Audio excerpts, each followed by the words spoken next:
오늘 우리가 함께 살펴볼 사도행전 본문은 초대교회 역사 가운데 최초로 이방인에 대한 선교 사역이 일어난 사건을 우리가 볼 수가 있습니다. 오늘 본문에서 빌립은 사마리아 성에서 많은 사람들에게 복음을 전한 이후에 한 사람의 에디오피아 내시를 만나서 그에게 복음을 전해 주었습니다. 오늘 본문 가운데 우리가 가장 두드러지게 보면 좋을 한 가지 주제가 있다면 그것은 빌립 집사님이 에디오피아 내시를 만나서 복음을 전하는 전 과정에 성령님께서 직접 개입하시고 성령님께서 모든 과정을 인도해 주셨다라는 사실입니다. 우리는 오늘 본문 말씀을 통해서 초대교회 시대의 복음이 어떻게 예루살렘과 유다와 사마리아를 넘어서 저기 땅끝에 있는 먼 지역에 있는 이방인에게까지 증거될 수 있는지 우리가 살펴볼 수가 있습니다. 저는 오늘 본문 말씀의 주제를 세 가지로 요약해서 함께 나누어 보고자 합니다. 먼저 첫 번째는 빌립 집사님의 선교적인 헌신이고, 두 번째는 성령님의 선교 사역이고, 또 세 번째는 에디오피아 내시에게 임했던 하나님의 복음의 은혜입니다. 빌립의 선교적인 헌신, 성령님의 선교, 에디오피아 내시에게 임했던 하나님의 복음의 은혜, 이렇게 세 가지 축으로 오늘 본문 말씀을 함께 다뤄보도록 하겠습니다. 먼저 첫 번째는 빌립 집사님의 선교적인 헌신입니다. 스데반 집사님이 안타깝게 순교를 당하게 되었습니다. 그리고 그 순교 이후에 예루살렘에 초대교회에 큰 핍박이 일어나게 되었습니다. 우리가 아는 것처럼 모든 예수님의 제자들과 사도들은 그때로부터 예루살렘을 떠나 각 곳으로 흩어지게 되었습니다.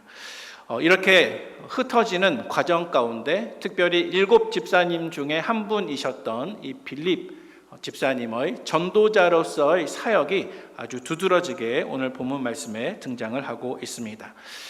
저는 오늘 본문을 통해서 특별히 선교라는 주제에 대해서, 또 그것도 이방인의 선교라는 주제에 대해서 같이 살펴보기를 원하는데요. 우리가 지금 살펴보고 있는 본문이 사도행전 8장 말씀입니다.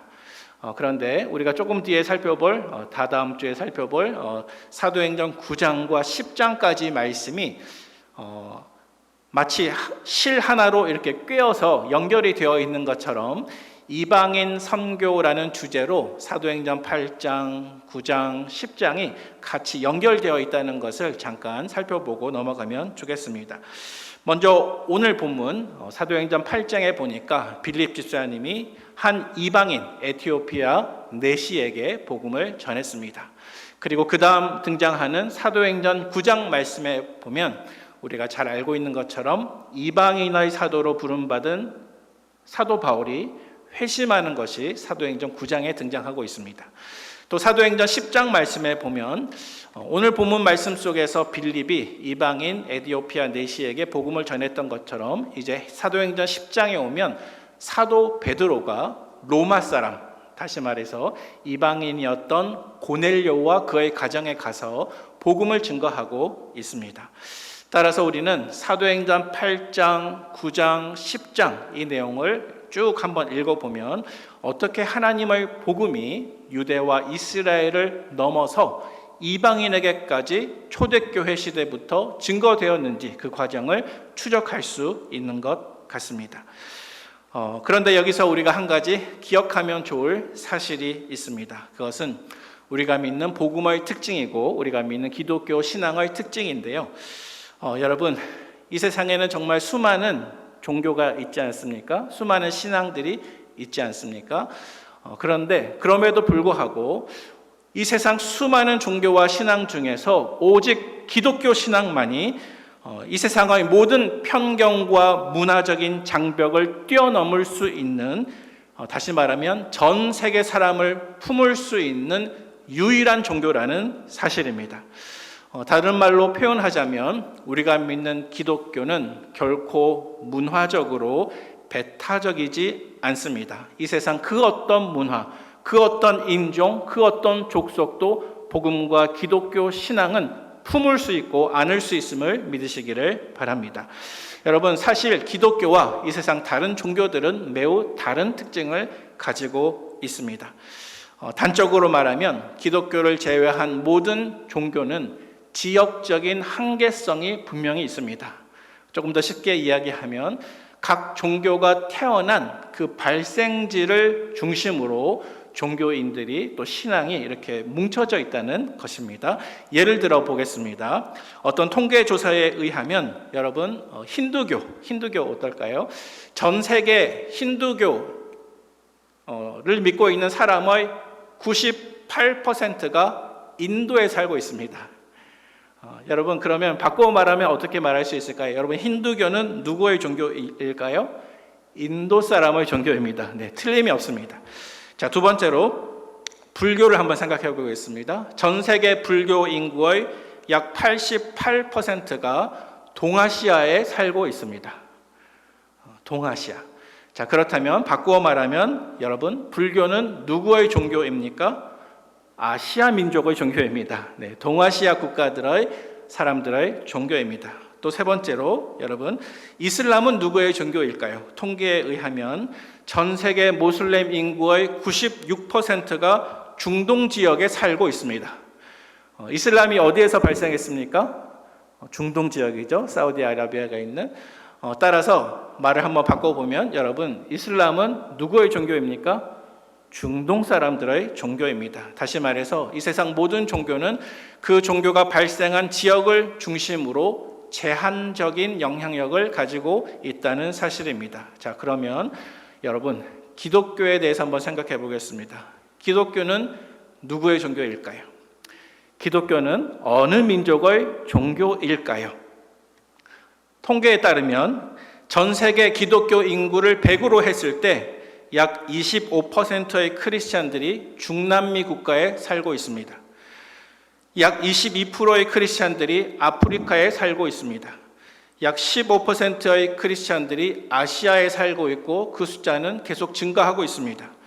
약 12%의 크리스찬들이 북아메리카에 살고 있습니다. 그리고 약 20%가 넘는 크리스찬들이 유럽에 살고 있습니다. 여러분, 기독교는 누구의 종교입니까? 온 세상 만민들의 종교인 것을 믿으시기를 바랍니다. 전 세계의 모든 종교들 가운데 오직 기독교만이 문화적인 장벽과 차이와 다양성을 뛰어넘고 모든 세계 사람을 품을 수 있는 유일한 세계 종교, 세계 신앙이 될 수 있다는 것입니다. 자, 이렇게 우리가 믿는 복음만이 전 세계 모든 죄인들을 구원할 수 있는 유일한 하나님의 구원의 방법인데요. 이렇게 기독교의 선교의 역사가 지금까지 성장해 왔습니다. 그런데 초대교회 시대에 최초의 선교의 현장이 바로 오늘 우리가 들여보고 있는 사도행전 8장에 빌립이 이방인 에티오피아 내시에게 복음을 전했던 것입니다. 이 빌립 집사님은 선교의 현장에서 낯선 이방인에게 복음을 전했는데 그것은 수많은 영혼들을 한꺼번에 회심하게 하는 그런 어떤 능률 중심적인 선교가 아니었습니다. 놀랍게도 선교의 첫 출발점은 어떤 효율 중심적인 경제성이 중심이 되는 그러한 선교의 방식이 아니라 다만 성령님의 인도하심에 순종해서 한 영혼을 사랑하는 마음으로 출발했던 것이 바로 오늘 본문에 등장하는 기독교 선교의 출발점인 것을 함께 보시기를 바랍니다. 두 번째, 오늘 본문의 주제에 대해서 함께 이야기를 나눠보면 좋겠습니다. 그것은 선교 사역에 나타나는 성령님의 인도하심입니다. 오늘 본문 속에서 우리는 그 누구보다도 사실은 복음을 전했던 빌립보다도 혹은 복음을 받았던 에티오피아 내시보다도 그 누구보다도 성령님께서 오늘 복음을 전하는 빌립과 복음을 받는 에티오피아 내시를 함께 만날 수 있도록 직접 주선해 주셨고 또 성령님께서 선교의 주도권을 가지고 빌립을 움직이셨다는 사실을 우리가 같이 한번 살펴보기를 원합니다. 제가 말씀드린 이 모든 내용을 조금 단순해서 표현하자면 여러분 모든 전도와 선교는 성령님의 역사인 것을 믿으시기를 바랍니다. 빌립을 성령님께서 어떻게 인도하셨는지 우리 26절 말씀을 같이 한번 읽어보도록 하겠습니다. 26절 말씀입니다. 주의 사자가 빌립에게 말하여 이르되 일어나서 남쪽으로 향하여 예루살렘에서 가사로 내려가는 길까지 가라 하니 그 길은 광야라. 아멘. 자, 아까도 말씀드린 것처럼 사도행전 8장 초반부에 보면 스데반 집사님의 순교 이후에 빌립은 사마리아에 들어갔습니다. 사마리아에 들어가서 유대인들에게 멸시받았던 사마리아 성 사람들에게 예수 그리스도의 복음을 전했는데 그 결과는 놀라운 것이었습니다. 많은 사람들이 복음을 받고 믿고 세례를 받고 큰 부흥이 일어나게 되었습니다. 그래서 마치 예루살렘에서 베드로가 한 번 설교할 때 3,000명, 5,000명이 죽게 돌아왔던 것처럼 구체적인 숫자는 나오지 않았지만 이 빌립 집사님이 아무도 찾지 않는 사마리아 성에 들어가서 복음을 전했을 때 수많은 무리가 예수 그리스도를 영접하게 되었습니다. 이 사마리아 성에서 일어난 선교적인 부흥의 소식이 예루살렘에 있는 사도들의 귀에 들어가게 되었습니다. 예루살렘에 모여있던 사도들은 베드로와 요한을 대표로 사마리아에 파송하게 됩니다. 그리고 사마리아에서 빌립의 사역을 함께 협력하며 성령이 내리기를 위해서 축복하고 기도한 이후에 사역을 마치고 예루살렘으로 다시 돌아오게 되었습니다. 자, 그런데 이렇게 베드로와 요한이 예루살렘으로 다시 돌아갔고 사마리아 성의 모든 사역이 성공적으로 끝난 바로 그 순간에 주의 사자가 누구에게 나타났습니까? 빌립에게 나타나게 되었습니다. 그리고 그에게 지시하시기를 남쪽으로 예루살렘에서 가사로 내려가는 길까지 가라, 그렇게 말씀하셨는데 오늘 본문 말씀에 보니까 그 길은 무엇이라고 말씀하고 있습니까? 광야라, 광야라고 말씀했습니다. 다시 말해서 조금 전까지 이 빌립 집사님은 많은 사람들이 모여서 살고 있는, 따라서 전도할 대상들이 풍성하게 많이 있는 도시 사마리아 성에서 사역을 했는데 어느 순간 갑자기 주의 사자가 빌립에게 나타나서 사람이 전혀 없을 것 같은 광야길로 내려가라 하는 것입니다. 광야는 메마른 곳입니다. 사람의 출입이 별로 없는 곳입니다. 따라서 빌립의 마음속에 아니 전도를 하거나 선교를 하려면 사람이 많은 곳으로 가야 할 텐데 왜 주님의 사자가 사람이 아무도 없는 것 같은 광야로 내려가는가 하면서 의아한 마음이 들었을 수 있을 것 같습니다. 하지만 이 빌립 집사님은 거기에 대해서 아무런 반감이나 불순종하는 것이 아니라 다만 지시를 받은 대로 갈 바를 알지 못하고 광야길로 내려가게 되었습니다. 그리고 그곳에서 이 빌립 집사님은 한 사람의 이방인을 만나게 되었는데요. 우리 오늘 본문 27절, 28절 말씀을 같이 한번 읽어보면 좋겠습니다. 일어나 가서 보니 에디오피아 사람 곧 에디오피아 여왕 간다게의 모든 국고를 맡은 관리인 네시가 예배하러 예루살렘에 왔다가 돌아가는데 수레를 타고 선지자 이사야의 글을 읽더라. 아멘. 자, 빌립은 주의 사자의 지시를 받아서 광야로 갔는데 그 광야에 누가 있었다고 말씀하고 있습니까? 에디오피아의 네시이자 에디오피아 여왕 간다게의 국고를 맡은 신분이 굉장히 높은 관리 한 사람을 만나게 되었습니다. 여러분 오늘 성경에 에디오피아라고 하는 지명이 등장하고 있습니다. 여러분 혹시 아프리카에서 에디오피아가 어디쯤 있는지 기억을 하십니까? 그런데요, 사실은 오늘 본문에 등장하고 있는 이 에디오피아는 오늘날 그 에디오피아가 아닙니다. 사실은 국가로 한번 설명을 해보자면 지금 성경에서 이야기하고 있는 에디오피아는요, 이집트 남쪽에 있는 수단에 해당합니다. 에디오피아는 조금 더 동쪽에 있고요, 그것보다 조금 더 북쪽으로 있는 수단에 해당하는 지역에서 온 네시에 대해서 지금 말씀을 하고 있습니다. 여러분, 에디오피아라고 하는 말이 가진 뜻이 있습니다. 저도 말씀을 준비하면서 새롭게 보게 되었는데요. 에디오피아라고 하는 그 지금 있는 그 나라의 국호의 그 유래가 헬라어 아이티오피아에서 왔다고 합니다. 에티오피아의 그 말의 뿌리가 옛날 헬라어 아이티오피아에서 왔다고 합니다. 그런데 이 아이티오피아의 뜻이 얼굴이 검은 사람의 땅이라는 뜻입니다. 네, 어떤 뜻이라고요? 얼굴이 검은 사람들의 땅이라는 뜻입니다. 여러분, 오늘 성경에 나오는 이 에티오피아가 지금으로 따지면 수단에 해당이 되는데요. 수단 사람들의 사진을 한번 보시면 한 가지 특징이 있습니다. 그것은 얼굴이 굉장히 검다는 것입니다. 제가 인종차별적인 발언이 아니라 그냥 오해하지 마시고 들으시기를 부탁을 드립니다. 아프리카 흑인들은 피부가 검은색이지만 특별히 이 수단 사람들은 다른 나라 사람들보다 더 검은색을 띠고 있습니다. 그래서 신약 성경에서 에티오피아라고 하는 지명이 등장하면 오늘날 그 에티오피아를 뜻하는 것이 아니고요, 검은 얼굴의 나라에서 온 사람이라는 뜻입니다. 그래서 구체적으로는 수단이고, 그리고 구약 성경에 보면 에티오피아가 아니라 구스라고 하는 지명이 등장합니다. 구스 사람. 그런데 이 구스라는 말도 히브리어인데요, 그 뜻은 검다라는 뜻입니다. 따라서 구스라고 하는 지명도 구체적인 어떤 국가가 아니라 얼굴이 검은 쪽에서 사는 사람들이라는 뜻입니다. 그래서 구약 성경에서 구스라고 하는 지명을 신약 성경에서 에티오피아로 번역을 하고 있습니다.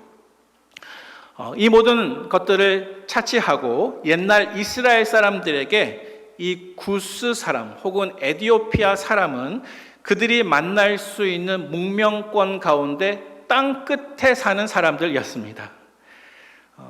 지금처럼 교통이 발달하지 않았기 때문에 그 너머에 무엇이 있는지 잘 몰랐겠지만 당대 고대 이스라엘 사람들에게 구스 사람 혹은 에티오피아 사람은 만날 수 있는 문화권 사람들 중에서 가장 멀리 살고 있는 사람이었습니다. 자, 그런데 오늘 본문의 7 집사 가운데 한 사람인 빌립이 주님의 사자의 명령에 순종해서 인적이 매우 드문 광야길로 갔는데 그는 그곳에서 세상의 끝에서 온 것과 같은 피부가 매우 검은 한 이방인 내시를 만나게 되었다는 것입니다. 그런데 이 내시는 자기 나라 왕궁에서 모든 여왕의 그 재산을 관리하고 있는 신분이 매우 높은 사람이었습니다. 오늘 본문에 보니까 성경은 그가 내시였다는 사실을 계속 강조하고 있습니다. 그는 오늘날로 말하면 마치 경제부총리나 또 기획재정부 장관쯤 되는 높은 고관직이었지만 그럼에도 불구하고 그는 신체적으로 육체적으로 내시였습니다. 성경학자들은 이 에티오피아 내시가 오늘 본문에 예루살렘까지 예배하러 왔다고 했는데 남수단 쪽에서 예루살렘까지 오려고 하면은 적어도 편도 거리가 약 300km 정도는 되었을 것이다 라고 추정하고 있습니다.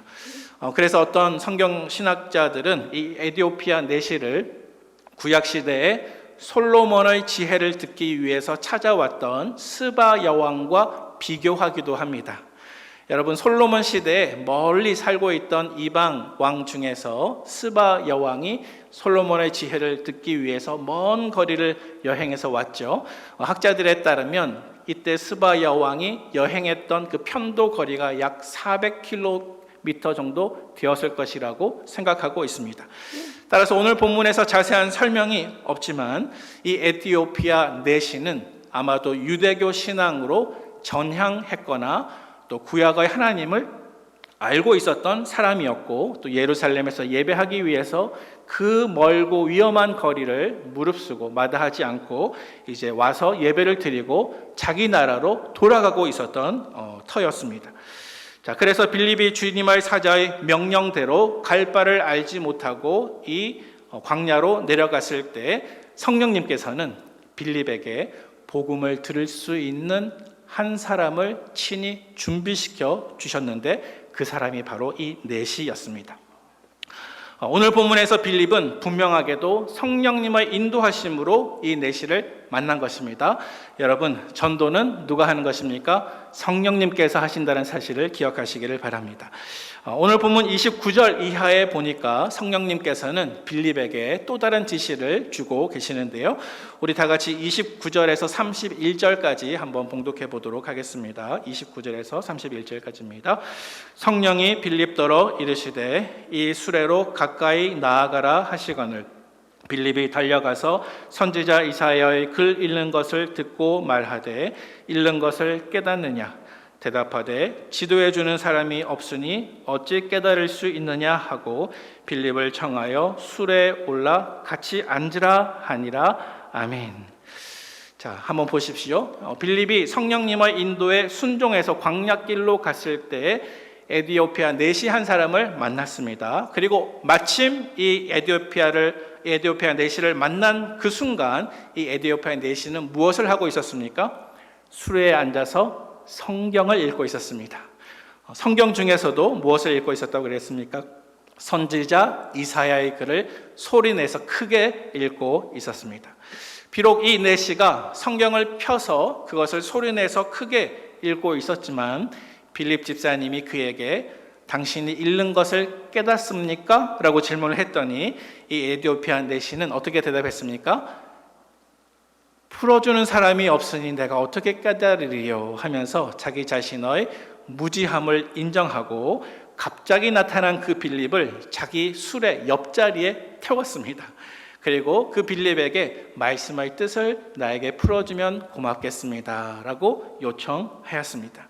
여러분, 이 모든 일련의 과정을 한번 보시기 바랍니다. 성령님께서 빌립에게 수레로 가까이 가라 라고 하셨는데 빌립이 그 명령에 순종하자마자 낯선 사람의 출입에 전혀 놀라지 않은 이 에디오피아 내시가 그 빌립을 자기 옆자리에 태우고 말씀을 풀어달라고 요청하고 있는 것입니다.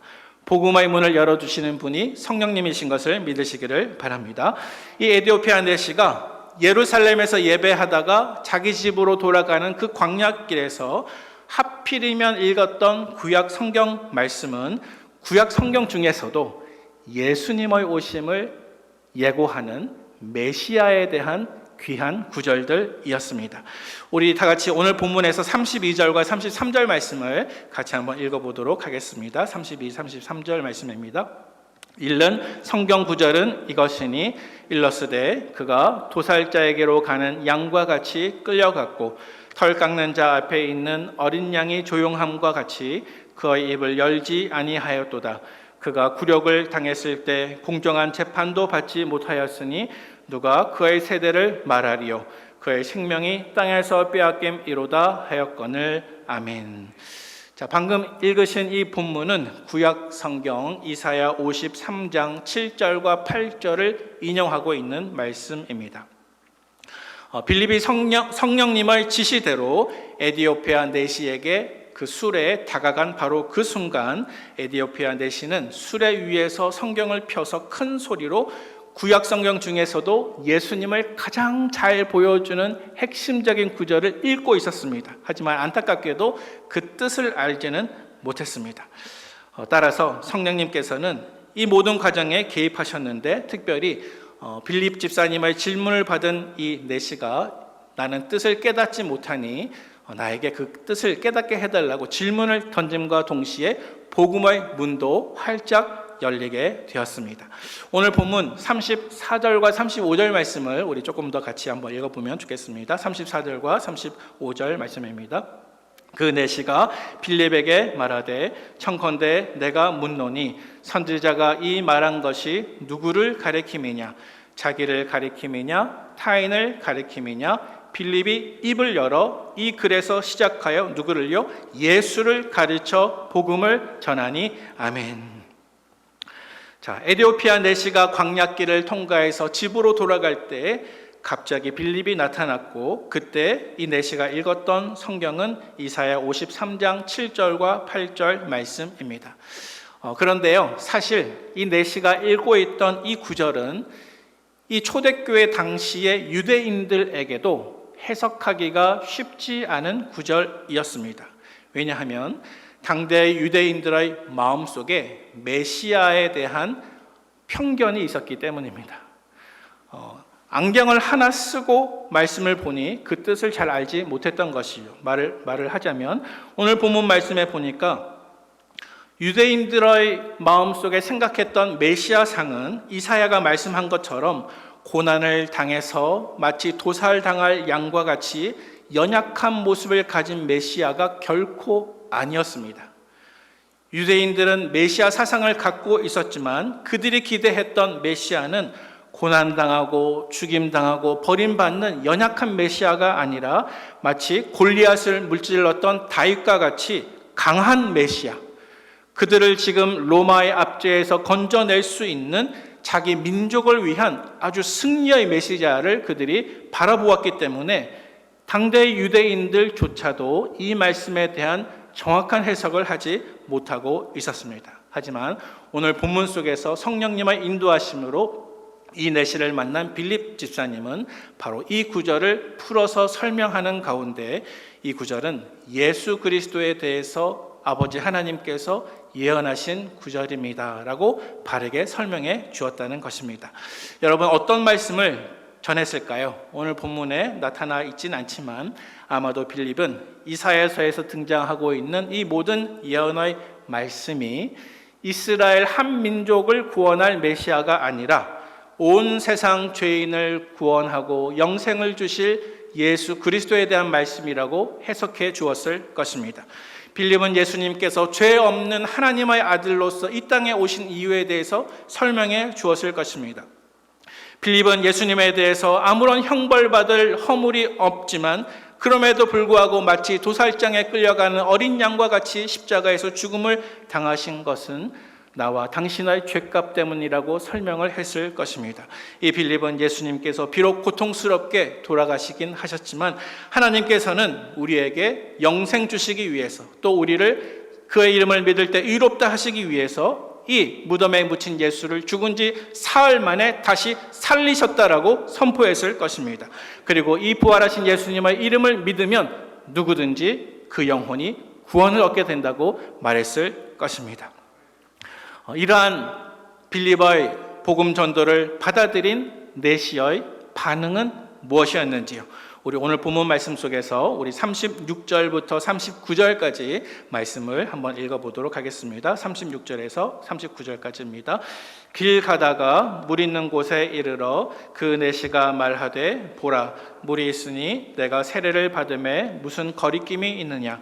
이에 명하여 수레를 멈추고 빌립과 내시가 둘 다 물에 내려가 빌립이 세례를 베풀고 둘이 물에서 올라올새 주의 영이 빌립을 이끌어 간지라. 내시는 기쁘게 길을 가므로 그를 다시 보지 못하니라. 아멘. 자, 오늘 본문 말씀에 등장하는 피부가 검은 아프리카 이방인 낯선 사람 에디오피아 내시는 초대 역사 가운데 가장 처음으로 빌립 집사님을 통해서 선교의 첫 열매가 되었습니다. 그는 빌립에게 복음을 받은 이후에 예수의 이름을 믿기로 작정하고 그리고 오늘 본문에서 등장하는 것처럼 즉시 세례받기로 결정하였습니다. 세례받은 이후에 이 두 사람이 물 밖으로 나왔을 때 어떻게 되었습니까? 주님의 영이 빌립을 또 다른 곳으로 인도하셨습니다. 그래서 이 에디오피아 내시는 다시는 빌립을 보지 못했다 그랬습니다. 하지만 그럼에도 불구하고 오늘 말씀해 보니까 그는 성령님이 주시는 큰 기쁨을 간직한 채 자기 집으로 내려가게 되었습니다. 여러분, 또 한 가지 재미난 사실이 있다면 그 물 없는 광야길에 마침 세례받을 수 있도록 물이 나타난 것 역시 결코 우연이 아닐 것입니다. 이것은 모든 선교 사역의 주관자가 성령님이시고 성령님께서 복음 전할 사람과 받는 사람을 예비시켜 주셨으며 복음의 문과 마음의 문까지 열어주셔서 첫 번째 선교의 열매가 맺어질 수 있도록 역사하셨다는 사실입니다. 이제 마지막 세 번째로 오늘 본문 말씀을 통해서 에디오피아 내시를 불러주신 복음의 은혜에 대해서 같이 한번 묵상해 보기를 원합니다. 여러분, 오늘 본문 말씀을 묵상하는 가운데 저는 가장 큰 의문점이 하나 있다고 한다면 도대체 유대인도 아니라 피부색이 검은 저 아프리카 남쪽에 살고 있었던 이 에디오피아 내시가 어떻게 유대교 신앙을 접하게 되었고 어떻게 예배하기 위해서 그 위험한 상황 가운데 고대 사회에 600km가 넘는 왕복거리를 왕래하며 예루살렘까지 예배하러 왔느냐 하는 것입니다. 사실 구약 시대에도 유대인은 아니었지만 이방인이라 할지라도 유대교로 개종할 수 있는 방법은 열려 있었습니다. 하지만 이 사람이 아무리 유대인처럼 개종했다 할지라도 우리가 알고 있는 율법에 보니까 한 가지 제약 사실이 있습니다. 그것은 구약의 율법에 보면 이 내시와 같이 신체적으로 불완전한 사람은 결코 성막이나 성전에 들어와서 하나님을 예배할 수가 없습니다. 신명기 23장 1절 말씀에 보니까 고환이 상한 자나 음경이 잘린 자는 여호와의 총회에 들어오지 못하리라 라고 기록하고 있습니다. 따라서 이 에디오피아 내시가 비록 먼 거리를 여행하며 예루살렘까지 예배하러 왔지만 어쩌면 그는 예루살렘 성전에 들어가지조차 못했을 가능성이 없지 않습니다. 어쩌면 그는 그 먼 거리를 예배하러 왔지만 그 먼 거리를 여행했던 모든 시간과 노력이 헛된 것으로 돌아갔을 가능성도 있었다는 것입니다. 하지만 사랑하는 성도 여러분, 이 에디오피아 내시에게 하나님의 복음의 은혜가 임했습니다. 하나님께서는 빌립 집사님을 통해서 그를 구원하시기로 작정하셨고 고국으로 돌아가기 전에 이 빌립 집사님을 만나게 하시고 복음을 듣게 하셨습니다. 하나님의 아들 예수 그리스도를 구주로 영접하게 하시고 구원을 얻게 하셨습니다. 이것은 그의 인생에 역사하신 하나님의 놀라운 복음의 은혜였습니다. 조금 전에 이 에디오피아 내시는 수레에 앉아서 말씀을 읽을 때 이사야 53장 7절과 8절을 읽고 있었고 그 말씀을 통해서 복음을 깨닫게 되었습니다. 이사야 53장 말씀입니다. 자, 그런데 만약 이 에디오피아 내시가 세례를 받은 이후에 기쁜 마음으로 또다시 수레에 앉아 그 다음 성경을 펼쳐서 글을 읽게 되었다면 반드시 이 구절을 읽을 수밖에 없는 말씀이 있습니다. 저와 같이 한번 말씀을 찾아서 읽으면 좋겠습니다. 우리 이사야 56장 3절부터 7절까지 말씀을 한번 찾아서 읽도록 하겠습니다. 우리 말씀을 한번 찾아서 이사야 56장 3절에서 7절까지 말씀입니다. 자, 조금 전에 읽었던 말씀은 이사야 53장 7절과 8절 말씀이고요. 지금 우리가 읽을 말씀은 이사야 56장 3절에서 7절까지 말씀입니다. 우리 말씀을 찾으신 분들은 우리 함께 합독하면 좋겠습니다. 여호와께 연합한 이방인은 말하기를 여호와께서 나를 그의 백성 중에서 반드시 갈라내시리라 하지 말며 고자도 말하기를 나는 마른 나무라 하지 말라.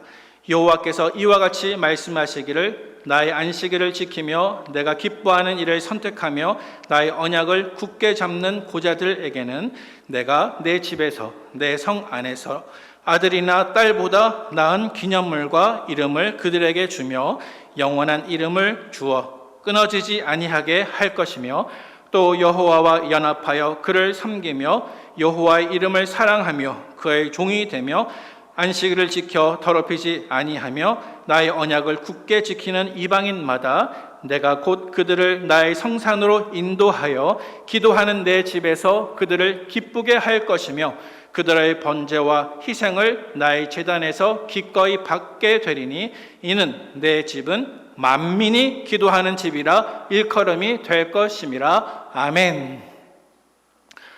여러분 어떤 말씀인지 이해가 되십니까? 나 자신이 이 에디오피아의 내시라는 심정으로 이 본문을 한번 묵상해 보면 좋겠습니다. 오늘 본문에서 빌립을 통해서 예수님을 영접한 이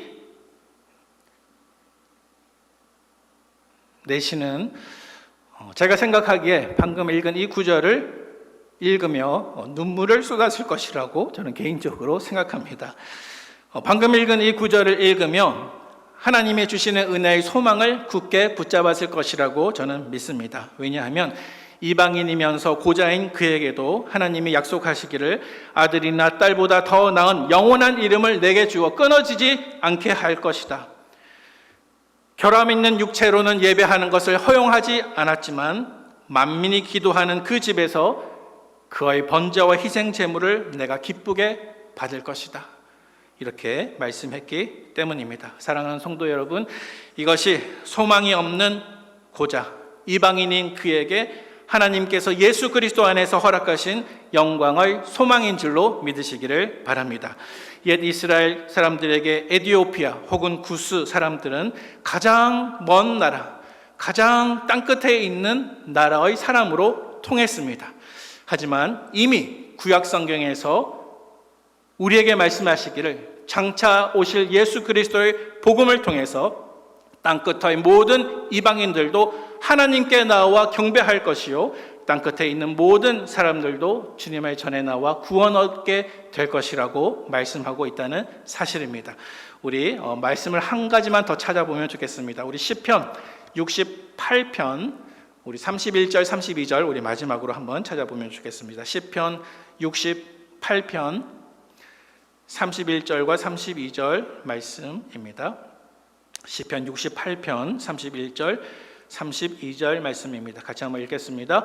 고관들은 애굽에서 나오고 구스인은 하나님을 향하여 그 손을 신속히 들리로다.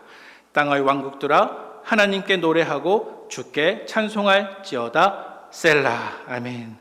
여러분, 이 31절 말씀에 나오는 구스인은 하나님을 향하여 그 손을 신속히 들리로다. 이것은 오늘 본문에 나타나는 에티오피아 사람을 뜻하는 말이기도 합니다. 이제 말씀을 정리하도록 하겠습니다. 여러분, 성교는 성령님의 역사인 줄로 믿으시기를 바랍니다. 오늘 본문의 말씀 속에서 빌립을 인도하시는 분은 성령님이셨습니다. 오직 성령이 너희에게 임하시면 너희가 권능을 받고 예루살렘과 온 유대와 사마리아와 땅끝까지 이르러 뭐가 되리라? 내 증인이 되리라 말씀하십니다. 두 번째로 선교 사역에서는 한 영혼이 매우 중요함을 기억하시기를 바랍니다. 비록 한 족속 혹은 많은 사람이 한꺼번에 주님께 돌아오는 것도 좋은 일이지만 오늘 본문 말씀에 보니까 성령님께서는 한 이방인 에티오피아 내시를 위해서 빌립을 준비하시고 그에게 한 영혼의 중요성을 알려주셨습니다. 마지막 세 번째로 복음은 예수 그리스도를 전하는 것입니다. 모든 성경은 예수님을 보여주는 것입니다. 이 일을 위해서 빌립은 성경을 풀어서 에티오피아 내시에게 예수님을 보여주는 해석자 역할을 했지요.